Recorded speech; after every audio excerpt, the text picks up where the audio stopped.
আসসালামু আলাইকুম। সবাইকে রমজানুল মুবারকবাদ। আজকে পহেলা রমজান। আজকে আমরা একটি গুরুত্বপূর্ণ বিষয় নিয়ে আলোচনা করব। সেটা হচ্ছে যে ইফতারের সময় আমরা যেসব তেলেভাজা এবং মিষ্টি জাতীয় খাবার খাই সেগুলো আমাদের কী ধরনের সমস্যা সৃষ্টি করে এবং এই সমস্যাগুলো কিভাবে এড়িয়ে চলা যায় সেই বিষয়ে আলোচনা করব।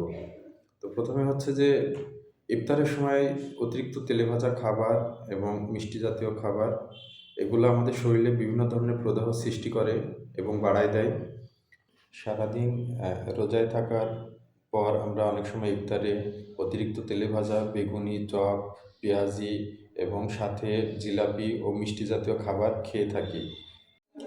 এই ধরনের খাবার বারবার তেলে ভাজার কারণে তৈরি হতে পারে ট্রান্স ফ্যাট ও ফ্রি রেডিক্যাল, যেটা আমাদের শরীরে প্রদাহ বাড়িয়ে জয়েন্টে ব্যথা এবং কোমরে, ঘাড়ে ব্যথা বাড়িয়ে দিতে পারে।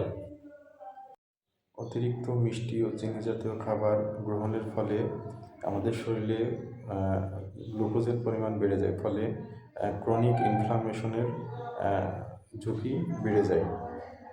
আমরা ফিজিওথেরাপিস্টরা প্রায় দেখি রমজান মাসে অনেক রোগীরই জয়েন্টের ব্যথা বৃদ্ধি পায়, মাংসপেশি শক্ত হয়ে যায় এবং কোমরে ও হাঁটুর ব্যথা বৃদ্ধি পায়। এর বড় কারণ হতে পারে আপনারা যে ইফতারের সময় অস্বাস্থ্যকর খাদ্য অভ্যাস। যদি এই ধরনের সমস্যা দেখা দেয় তাহলে আপনাদের করণীয় কী? সেক্ষেত্রে আমরা বলি যে হচ্ছে পর্যাপ্ত পানি পান করুন, অতিরিক্ত তেলেভাজা খাবার এড়িয়ে চলুন এবং চিনির পরিবর্তে ছোলা, বিভিন্ন ধরনের সালাদ, স্যুপ এগুলা আপনারা খেতে পারেন এবং সাথে খেজুর খেতে পারেন।